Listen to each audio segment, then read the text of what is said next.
La Biblia dice en el libro de Daniel que conviene que yo declare las señales y milagros que Dios ha hecho conmigo.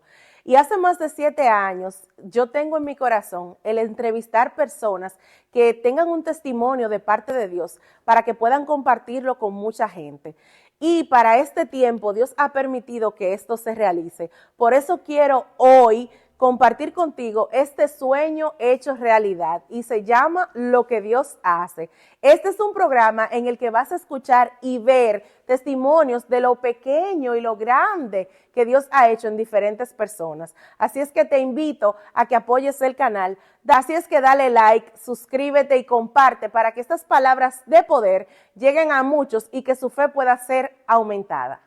En esta ocasión tengo a una persona muy especial para mí, es una de mis líderes de mi congregación, su nombre es Indira Santos y se las voy ahora a dejar para que ella hable un poco del testimonio glorioso de lo que Dios ha hecho en su vida. Indira, Amén, bienvenida. amada. Gracias, gracias. Es realmente un privilegio estar aquí compartiendo contigo para hablar de lo que Dios ha hecho en mi vida. Así como dices, mi nombre es Indira Santos y resido aquí en la ciudad de Allentown, Pensilvania, hace alrededor de 8 años, donde Dios me trajo hasta esta ciudad con un propósito muy marcado. Gloria a Dios. Yo creo que los tiempos de Dios son sumamente perfectos y realmente me colocó aquí en la iglesia Yazat, Casa de Dios, con nuestros pastores Betty Ortiz y Luis Ortiz. Y cabe de la mano mencionar que estamos bajo esa cobertura de ellos, pero de lo que voy a hablar aquí es acerca de mi vida y del testimonio de Dios. Amén. Dices que Dios te trajo aquí. ¿De dónde Dios te trajo? Para que la gente sepa. Así es, me trajo de República Dominicana, habiendo ya allá tenido un recorrido dentro de lo que era la iglesia cristiana, habiendo conocido al Señor, pero que detrás de ese encuentro con Dios hubo toda una historia donde yo he podido glorificar a Dios a través de ella. ¿A los cuántos años aceptaste al Señor, Indira? De adulta ya. De adulta. ¿Cuántos Sí, años tenías? sí. Ya yo tenía alrededor de 30, 32, pero fue cuando acepté al Señor dentro de lo que es la iglesia cristiana. Ya yo había tenido un encuentro con Dios dentro de lo que es la denominación católica. Oh. Y lo menciono porque pese a que nosotros creemos en Cristo y en la verdad de Cristo dentro de la religión cristiana, también tenemos que entender, como que ampliar nuestra mente a que Dios no se circunscribe a eso. Cuando Exacto. Dios quiere verdaderamente tener un encuentro con nosotros y que le conozcamos, Él va a aprovechar cualquier escenario que Él haya permitido para que nosotros realmente le conozcamos. Así es. Entonces tú estabas en la iglesia católica. Así mismo. ¿Y nos puedes contar un poquito de la historia de la transición? Claro que sí. Parte de mi testimonio es que yo siendo católica era muy fiel a yo visitar la iglesia como tal. Y esto levantó en mí un despertar también porque yo veía cómo estaba tan estructurada lo que le llaman las misas religiosas, donde el sacerdote se para, la gente se pone de pie, vuelve y se sienta, y dentro de mí había una inquietud que me decía, esto no es todo. Hay algo más que tú puedes percibir. Yo creo que de ahí partió esa inquietud que Dios había puesto en mí para llevarme a donde Él me quería llevar. Entonces, yo conocí de Dios cuando dentro de una institución para la que yo trabajé, el Señor estuvo avisándome sobre la palabra misericordia durante un mes completo. Me llegaban a mis correos electrónicos mensajes que me hablaban de la misericordia de Dios. Wow. Yo leía unos libritos que le llamaban Rayito de Luz, todo me hablaba de misericordia. Entonces yo empecé a compartir con una compañera y le decía, yo siento que Dios me está hablando de misericordia, pero yo no entiendo por qué. Y detrás de ello había una historia familiar, porque yo vine a entender eso mucho después, cuando yo recordé que mi abuela, que ya estaba muerta en ese entonces, siempre oraba por misericordia para toda la familia. Wow. Entonces, durante ese mes donde Dios me habló, llegó el día final y ese último día, entonces yo caí en el hospital por una situación de salud. Y de ahí surgió que había que hacerme una cirugía de emergencia. Wow. Entonces, partiendo de ese hecho, realmente estando en cama es cuando el Señor me hace tener un encuentro con Él. Wow, esa Y era mi próxima pregunta. estamos conectadas. Pero sí, Dios, postrada en esa cama, me manda el doctor a decir que me va a operar de emergencia, pero si no es hasta el otro día cuando él decide, por cuestión de agenda, que me va a hacer la cirugía. Entonces, al otro día yo me compliqué mucho más. Él tenía mujeres de cáncer operándole las mamas y me dijo, te tengo que obligatoriamente poner en espera hasta que yo termine. Y me complico mucho más. Ya cuando él viene a hacerme una revisión y a mandarme a buscar a la habitación para llevarme a la sala de cirugía, entonces me dice, te has complicado, yo creo que te voy a tener que dopar, dormirte, y darte algún medicamento para que duermas, para que me puedas esperar a la cirugía que yo voy a terminar. Cuando cerré mis ojos, que volví a despertar, ya habían pasado alrededor de 8 horas. Y es cuando empieza una crisis de dolor muy fuerte. Wow. Desde las 8 de la noche hasta las 7 de la mañana del siguiente día, ya yo estaba clamando a Dios, clamando y despidiéndome al mismo tiempo, porque yo sentía que yo me iba a morir. Wow. Yo le dije a mi mamá que me mandara a buscar al niño para yo despedirme prácticamente. Wow. Entonces ahí el Señor me recuerda que te hablaba de misericordia wow. Por un mes completo. Por eso era. Esa misericordia yo la tengo contigo. Y era de ti que yo estaba hablando. Y durante ese proceso, el médico no apareció en el momento. Estaba, asumo que en su casa, descansando. Y yo como hija de médico estaba indignada porque yo entendía que él tenía una paciente allí, que no se me había dado como un seguimiento. Pero Dios puso ángeles muy, muy tremendos, ángeles de carne y hueso en ese hospital. Me tocó una enfermera excelente que hasta el día de hoy yo le agradezco.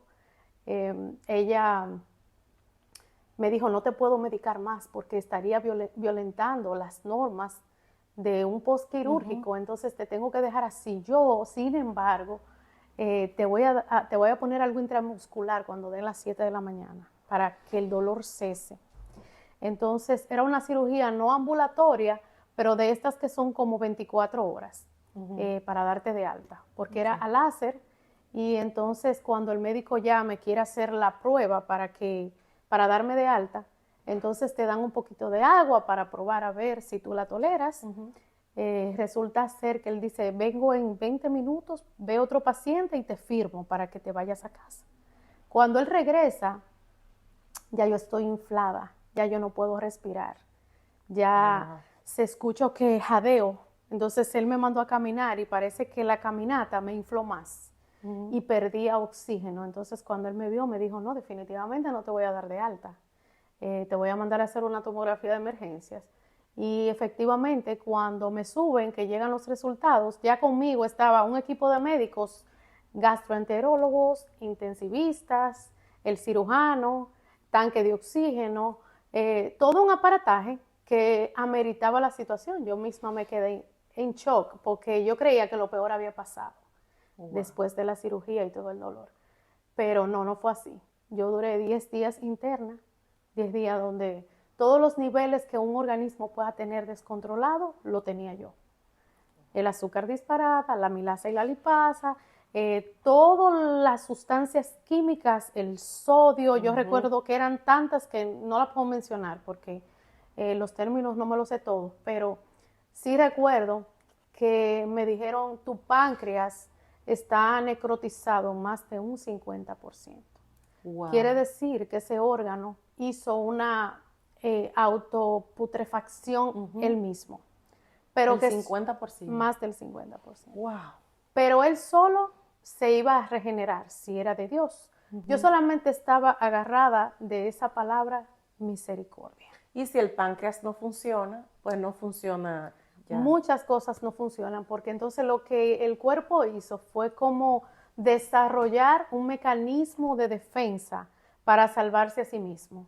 Y entonces se me llenó la pelvis de quistes de agua, se me llenó el pulmón izquierdo de agua, eso era lo que me dificultaba respirar. Entonces había que expulsar todo ese líquido que yo tenía en mi cuerpo, de esa hinchazón que yo tenía, había que expulsarlo a través de medicamentos, de oxígeno y de ejercicios físicos que llevaban como que yo, había unas bolitas que yo la soplara para que el pulmón se expandiera y pudiera salir. Esto me tardó 10 días. Wow. Y durante esos 10 días, los médicos hacían juntas, donde yo recuerdo perfectamente, porque te decía que hubo ángeles de carne y hueso, que Dios lo mandaba para que yo pudiera testificar. Porque la misericordia que me arropaba era tan grande que yo no sentía la muerte.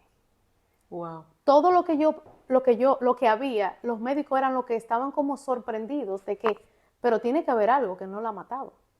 O sea, Dios sosteniéndote. exacto, pero Wow. siendo el testimonio como afuera de, o sea, yo tenía uno adentro, que era mi paz y mi tranquilidad, yo no pensé que iba a morir, solo en el momento de la crisis, cuando tuve mucho dolor. Pero los médicos tomaron ese caso, no lo estoy magnificando, pero te lo estoy diciendo de verdad cómo sucedió. Los médicos hacían juntas y decidieron que todos los R3 que habían, que eran intensivistas, médicos internos, tomaran el caso mío como un ejemplo para practicar. Wow. Porque el caso estaba totalmente fuera de los límites. Entonces, durante esos 10 días yo no comía alimentos por la boca, yo tenía un suero aquí y tenía un levín aquí para comer. Me lo movían cada 2 días porque entonces también los cuerpos, esos catéteres son cuerpos extraños en tu cuerpo. En tu cuerpo, sí. Y el cuerpo a los 3 días empieza a rechazarlo, se te hinchan, se llena de moretones, te da fiebre. Entonces, toda esa escena fue cambiando cada 2 días. Como, ahora hay que hacerle un frotis en la sangre porque le está dando fiebre. Hay que ver ahora si no tiene una infección, porque no le puede dar una infección en el cerebro, porque entonces se muere. No la podemos entrar a cuidado intensivo porque la vamos a sacar muerta. Ay, Jesús. Pero siempre. ¿Y tú escuchabas todo eso? Claro que sí, porque yo estaba consciente, yo estaba despierta. Yo lo que estaba era como en un mundo donde yo veía paz. una película, pero a la misma vez yo sentía la paz de Dios. Y entonces empezaron los médicos a desfilar por la habitación.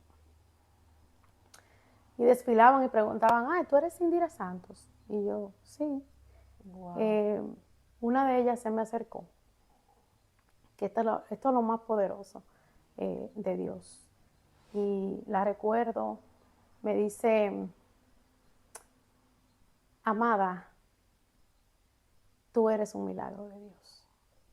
Quizás tú no sabes lo que se está haciendo detrás de bambalinas para que tú tengas ahora el bienestar que tienes. Pero nosotros los médicos todos nos estamos reuniendo, viendo tu caso. Y tú sabes que tu caso no está en los libros. Wow. No está en los libros. O sea, que Dios te usó para un caso que puede ser que se dé ahora. Claro que sí. Y de hecho, te voy a decir algo más adelante sobre eso que Dios hizo. Al ella decirme eso y decirme que yo era un milagro, no solamente me lo dijo a mí, ella dijo a todos los que están aquí, yo quiero que ustedes sepan que ella es un milagro de Dios. Wow, una Yo doctora. creo en Jesucristo, sí, yo creo en Jesucristo y yo sí creo que lo que ha sucedido con ella es un milagro. Y ahí ya tú sabes, empezamos todo el mundo a llorar porque, claro, yo tenía personas a mi alrededor de mucha oración, no necesariamente cristianos. Mi hermana menor sí ya era cristiana, yo no. Pero llegó un señor para el cual yo trabajé en una ocasión y recuerdo que llegó con la Biblia en la mano. Es muy cercano a mi familia. Pero cuando llegó con la Biblia en la mano, él dijo, yo vine a orar aquí. Y no es cristiano. Ay, sino católico. Cristo. Y él me dio una palabra muy tremenda en ese momento, porque hablaba, era un salmo, yo recuerdo, pero no recuerdo exactamente cuál fue, pero hablaba de el autoperdón. Y eso fue como para mí tan estremecedor, porque muchas veces nosotras las mujeres más que los hombres a veces, muy llenos de ansiedades. Y quizás todas esas emociones dislocadas en algún momento también tuvieron un poco de responsabilidad sobre lo que a mí me dio. Porque lo que a mí me dio no me dio dizque porque yo tenía una condición, o sea, sí, me habían planificado una cirugía de la vesícula, pero lo mío fue una complicación que me dio previo a la cirugía. O sea, tú piensas que cuando nosotros tenemos, por ejemplo, alguna situación interna, lo reflejamos externamente. Dígase que tú tienes falta de perdón, dígase que tú tienes tristeza, que tú tienes odio.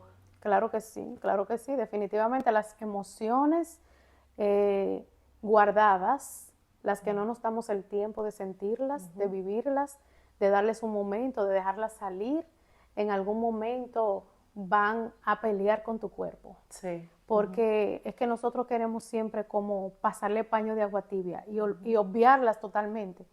Y yo decía, no necesariamente había una culpa en mí sobre algo que yo había hecho, pero sí, cuando tú eres muy ansioso o tomas decisiones rápidas o tomaste malas decisiones, todo eso se guarda y uno lo va guardando y guardando y guardando y llega un momento que el cuerpo grita, grita y te va a gritar a gran voz.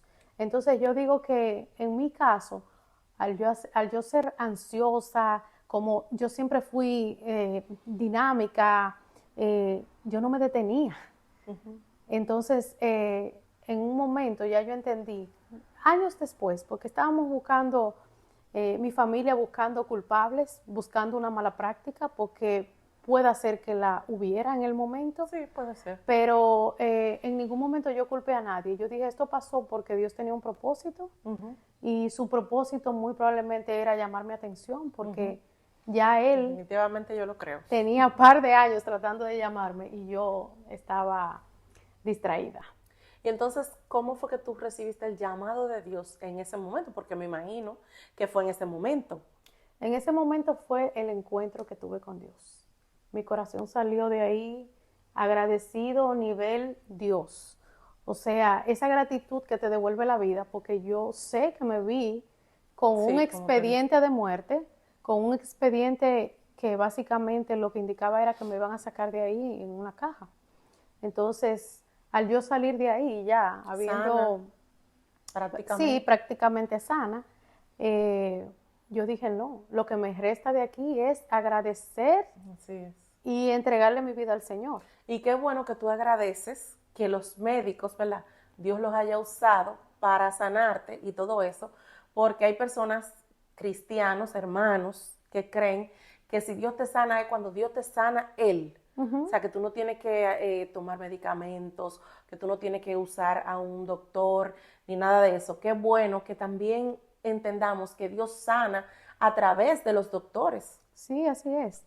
Dios le dio la ciencia. Yo soy hija de médico. Y Él lo hace como quiera. Claro que sí. Y yo te puedo decir que la ciencia, si se contrapone con Dios, yo no le doy los méritos. Pero si porque evidentemente esa capacidad de ver un cuerpo abierto la da Dios.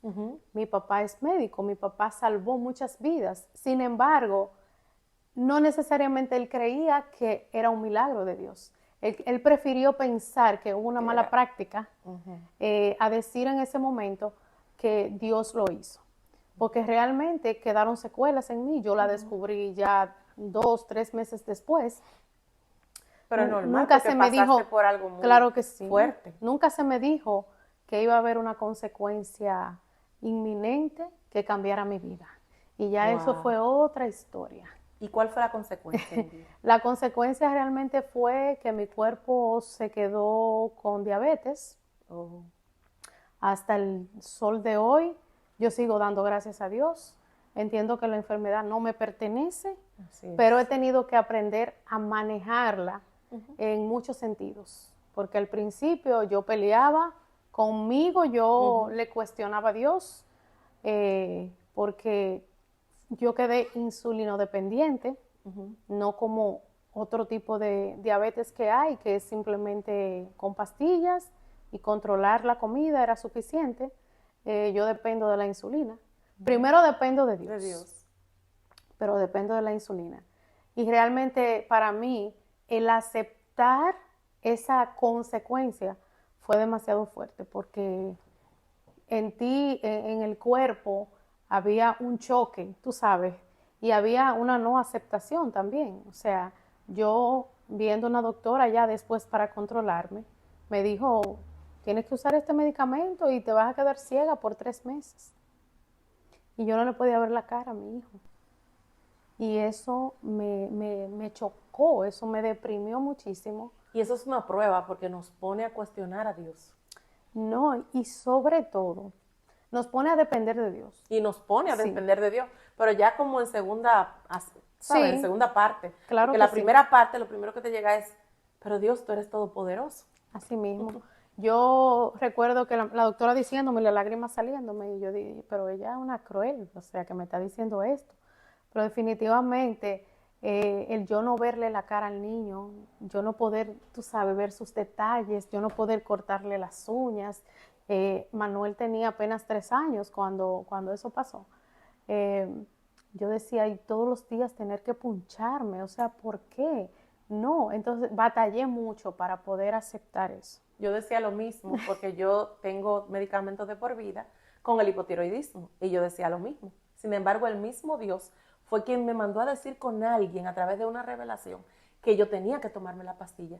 Y ciertamente porque me quemaron las tiroides. Hago este paréntesis, ¿verdad? Porque, o sea, son muchas personas las que están tomando medicamentos y aún creemos que Dios es todopoderoso Claro y que que Él sí. permite las cosas por algo. Claro que sí. Y no he dejado de ver la mano de Dios. Claro, en ese momento que Dios me hizo atravesar, yo puedo saber lo que siente un ciego al no ver, Wow. porque cuando yo me vi con ese blackout, que yo no podía, aunque tenía la vista, aunque yo decía, pero yo veo, ahí hay una silla, ahí hay una mesa, pero yo no veo los detalles, es como si no la vieras, porque nosotros, nuestra costumbre es como sentir, ver, palpar, como todos los sentidos al mismo tiempo. Entonces, si tú ves, pero no ves, tú te dices, yo no estoy viendo. Yo no veo. Y yo decía, wow, Dios, tú me estás permitiendo ver que un ciego no tiene la capacidad de ver. Y me hizo ser más compasiva con el dolor ajeno, porque lo atravesé, lo viví, y yo decía, yo sé lo que puede sentir esa persona. Entonces, Dios ahí empezó a trabajar conmigo, a aceptar que habían unos choques emocionales muy fuertes, el de que cuando me acuerdo me disgusto, me enojo, me molesto, a después asimilar todo. Entonces, luego que yo fui aceptando eso, pasaron algunos 4 meses, yo recuerdo, y entonces en mi trabajo, cuando me reintegro, es donde el Señor me hace el llamado a la conversión. Wow. En tu trabajo. En mi trabajo. ¿Puedes contarnos un poquito de eso? Claro que sí. Dios entró y escogió a una persona cristiana que la contrataran durante los días que yo estuve de licencia. Por tanto, yo no la conocí cuando ella entró. Yo la conocí ya cuando yo fui que me reintegré. Entonces, para mí era una persona como muy silenciosa, muy callada, digamos hasta cierto punto prudente, pero en un momento llamó mi atención, tanto silencio, como ni un hola ni nada, pero entonces le digo a una muchacha que estaba ahí, le digo, ¿y la joven que entraron nueva? Porque ella era conserje. Por lo tanto, todos los días ella pasaba por mi escritorio, a sacudir el escritorio, a limpiar. Y entonces, que Dios bendiga la vida de esa sierva, donde quiera que esté. Ella, un día me dice la joven, si tú supieras que ella ha preguntado por ti. Digo yo, sí, dice ella, sí. Ella como que te quiere saludar, pero no se atreve. Digo yo, no, pues está bien, en cualquier momento yo me atrevo. Y la veo ese día que entra a mi oficina, muy suspicaz, así como calladita. Y yo, amada, ¿tú estás bien? Yo nada más hice decir eso. Porque entonces la respuesta vino para atrás con otra pregunta. Y me dice, no, tú estás bien. Y eso para mí fue como, sí, ella me está viendo. Entonces ahí vino lo de Dios. Y me dijo, sí, tú estás atravesando un desierto. Y el Señor te dice esto, Wow. esto, que Él no te va a dejar sola. Y ya la última chinita me la tiró cuando iba en la puerta ya. Y fue como que ella se devolvió así, me hizo así como, ah, y te dice Él que donde tú estás, Él no puede hacer lo que Él quiere hacer contigo. Y yo, ¿qué? Espérate, no, ven acá. ¿De qué tú me estás hablando? Dios me quiere sacar de este lugar, de ese trabajo donde yo estaba. Ella me dijo, no, ¿tú sabes de dónde? Digo, no, a mí hay que hablarme claro. No me tire respuestas así, dime de dónde. Y me dijo, en la iglesia donde tú estás. Yo sé que tú eres Wow. católica. Lo que Dios quiere hacer contigo en la iglesia católica no lo No puede lo va a hacer. hacer. Wow. Entonces yo ahí le dije, bueno, va a ser como un poquito difícil que el Señor me saque, yo de atrevida con Dios. Sí, porque a mí me gusta Y mi iglesia. ella dio la espalda y yo dije, papá Dios, esto va a ser una batalla porque no va a ser tan fácil tú sacarme de aquí. Pero asimismo ella me dijo, trata con Dios. Y yo no te pienso sacar de ninguna iglesia, esa no es la misión. Pero órale al Señor para que te direccione. Entonces me acordé que mi hermana era cristiana. De hecho, su pastor oraba mucho por mí. Y por otras situaciones por las que yo había atravesado, como la salud y eso, él había ido a bendecir ese lugar donde yo trabajaba, ya él me conocía, entonces yo dije, pero qué mejor que este lugar, bueno Señor, yo le dije, yo voy a probar, a ver, y llamé a mi hermana y le dije, mira, el domingo voy para tu iglesia, pero que no te ocurra llamarme el otro domingo para que yo vaya, que yo voy a probar. Y así lo hice con Dios. Yo dije, oh no, pero esto es un trato genial, Dios y yo. Entonces cuando yo llegué a la iglesia, le dije, bueno Señor, yo estoy abierta a lo que tú me quieras decir. Y cuando entré, allá había un letrero en el fondo así, con mi verso favorito de ese entonces. Todo lo puedo en Cristo que me fortalece. Y yo dije, yo no necesito más respuesta. Wow. Esta fue. Eso hizo algo en tu corazón, porque no es simplemente el versículo. No, claro que no. Lo que pasa era que ese fue el versículo como que Dios, con el que Él me sostuvo durante el proceso. Todo lo puedes en Cristo que te fortalece. Y yo lo recitaba. Entonces fue como que lo encontré allá. Y yo dije, wow, pero no, esta es la confirmación que yo necesitaba. El pastor no estaba en la casa ese día, pero a mí no hubo que llamarme, yo llegué sola después. Y ya en un momento yo dije, ya me quedo aquí definitivamente. Wow, poderoso.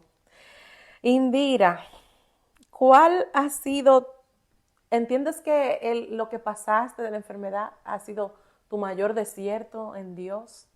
¿O entiendes que otra cosa?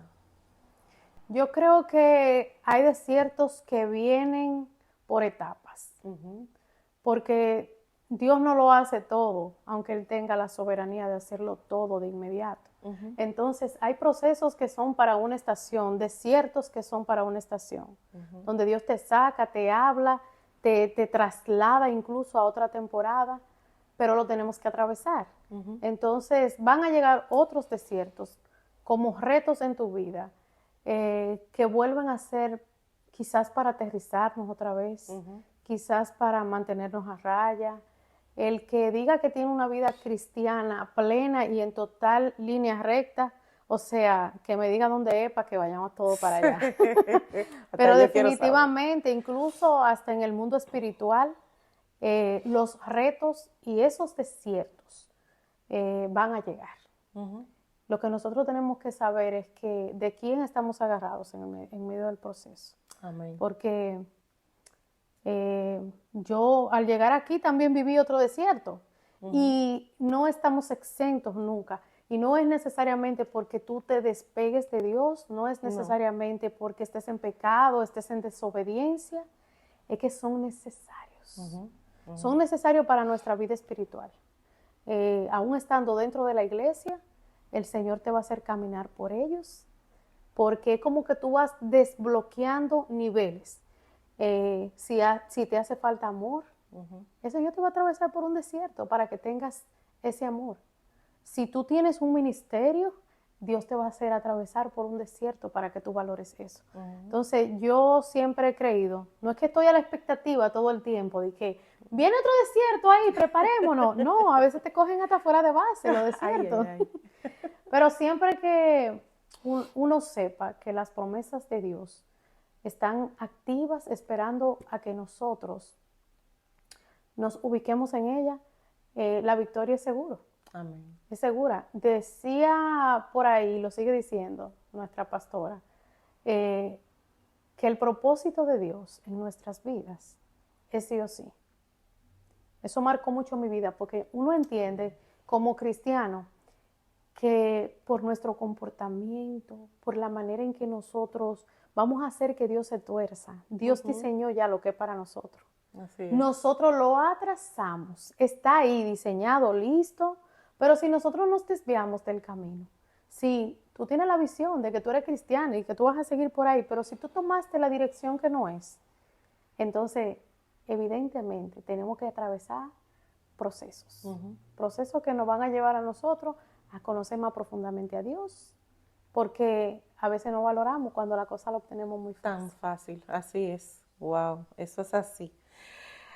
¿Has tenido o en algún momento te ha fallado la fe? Claro. Qué bueno que dices claro, porque yo sé que hay personas que también le han fallado la fe y no se sienten como, ay, Dios mío, yo soy la única que me ha fallado la fe y con una culpa. Claro que sí, claro que sí. Yo creo que todo corresponde a que nosotros no estamos en el cielo. Somos espirituales, hay pero una somos humanidad en nosotros. Claro, la palabra de Dios dice que sin fe es imposible agradar a Dios. Y en verdad, si nosotros hiciéramos esa pregunta todos los días, vamos a ver cómo no le agradamos diariamente. Porque sino muchas que cosas. Él es que nos da también esa fuerza para nosotros tener la fe. Yo pienso que hay medidas de fe, que la fe que yo tuve ayer para vencer una adversidad no es la misma que yo voy a necesitar mañana, que Dios en su soberanía va a permitir también que nosotros en un momento desfallezcamos, pero sí van a llegar situaciones quizá difícil, quizá difícil para ti sea un accidente, quizá lo difícil para mí sea la muerte de mi mamá. Entonces, Dios la libre, pero va a haber momentos donde esa fe va a ser tocada por algo que realmente te importa, porque no es sobre algo que no te va a afectar, pero siempre va a ser un buen ejercicio para nosotros poder acercarnos a un nivel de fe más grande cada día. Amén. Wow, así es. Yo sé que tú también eres emprendedora y me gustaría saber, porque tú me dices que llegaste aquí, yo me imagino que ya tú allá en Dominicana estabas estable y llegar aquí, el proceso de emprender, cómo comenzó el negocio, a qué te dedicas y cómo se llama de paso para que la gente que está viendo pueda seguirte y pueda ver tu negocio. Amén, así es. Bueno, yo estoy en una transición ahora, porque yo sí creo no en la todología, en que nosotros lo podemos hacer todo, porque si no, yo no fuera el médico, yo me medicara yo misma y hiciera todo. Pero yo vengo desde República Dominicana, realmente como una persona que trabajaba en recursos humanos. Fui manager por 6 años en el área de recursos humanos, luego pasé a otra empresa donde compró esa otra empresa y también pasé a ser parte de ese equipo de trabajo. Tuve que dejar eso a un lado cuando vine para acá porque uno entiende que las leyes son distintas, uno no conoce el territorio donde viene y vine así como llena de entusiasmo, que voy a estudiar recursos humanos y me voy a poner a esto y aquello, pero la realidad cuando uno llega, que tú tienes un hijo, que la vida es acelerada, que entonces hay que salir, que tú vas para el trabajo, pero lo tienes que salir a buscar de care, tiene que ser a la hora porque si no te cobran más, etcétera, etcétera. Entonces yo pausé esa área por la circunstancia en la que estaba atravesando. Pasé a trabajar en una empresa, entonces ahí ya tengo 8 años. Y a los 2 años de yo llegar, creo que sí, a los 2 años, decidí entonces, porque había trabajado en una floristería, empecé a notar que aquí no había en la ciudad de Allentown una floristería. Yo dije, yo lo sé hacer, los arreglos, yo voy a ver qué tal, hacer arreglos y desayunos personalizados. Entonces inicié con eso en el 2019. Realmente después del COVID fue todo un boom, a mí me fue sumamente bien. Qué bueno. Con eso de las ventas y todo lo demás. Actualmente, entonces, estoy trabajando en ello y al mismo tiempo trabajando en asesoría para las empresas de lo que son los talleres para fortalecer la empleomanía, para que los colaboradores se sientan identificados en las empresas, y estoy trabajando de la mano con ello. Súper bien. Tengo como las dos cosas al mismo tiempo, más el trabajo mío normal, que es de mis 8 horas regulares, y hacemos todo ahí. Dios siempre nos va dando como ese tiempito para hacer una cosa, hacer la otra, sin descuidar nunca la parte de Dios. ¿Y el nombre de la floristería? Sí, el nombre yo decidí ponerle IS Gift and Event, porque también hago eventos. ¿Decoras? Sí, eventos. Decoración y eso. Entonces, esta mujer, señores, tiene mucho. Dios ha puesto la gracia. Amén, amén. Y una última pregunta ya para terminar, Indira. ¿Qué mensaje puedes enviarle a personas que se encuentren ahora mismo con una enfermedad grave, por ejemplo? ¿Qué mensaje tú le podrías enviar para que ellos se fortalezcan? Amén. Yo he visto la mano de Dios obrar a través de mí, a través de otros siervos, a través de la oración. Yo le diría a esas personas que no menguen la fe, que oren. Si no sabes orar, busca personas que oren. La oración mueve montañas. La oración nunca va a mover la mano de Dios, pero yo sí entiendo que Dios la escucha y que a través de ese ejercicio de oración, la voluntad de Dios se manifiesta. Yo sí creo que Dios tiene el poder de hacerlo. Dios responde oraciones. Muchas veces toca a cualquier persona en oración para darle una palabra, pero es porque ya tú has orado y has creído. Y siempre que tu oración sea espontánea, con una fe inquebrantable, aún tú desfallezcas, pero la fe está ahí, puesta en el corazón. Dios responde a ella. Amén. Él nunca va a llegar tarde, Él siempre va a llegar a tiempo y va a traer una respuesta para todas aquellas personas que están en una cama. Lo importante es nosotros poderle decir al Señor que antes de salvar nuestro cuerpo, salve nuestra alma. Muchas veces te vas a ver entre la vida y la muerte, pero si el alma está lista, es totalmente diferente. Es eterna, es lo único eterno. Totalmente diferente. Yo he orado por personas donde he pedido sanidad y Dios me ha hablado de una sanidad y lo que he visto es la sanidad de esa alma y el Señor se la ha llevado. Muy impactante porque uno siempre quiere que los demás vean que Dios escuchó la oración para que esa persona viva. Sin embargo, para Dios es mucho más importante salvar el alma de la persona que sanar su cuerpo. Amén, así es. Wow. Gracias, Indira, por este testimonio, de verdad que glorioso. Yo sé que muchas personas serán edificadas con él. Y si tú piensas que te edificó, compártelo. ¿Por qué no? Comparte este testimonio poderoso con otra persona que esté pasando por alguna enfermedad, incluso que no tiene que estar pasando por una enfermedad. Porque este testimonio, a mí, que soy la que estoy entrevistándola, me fortaleció. Así es que gracias por ver, muchas bendiciones y hasta un próximo video.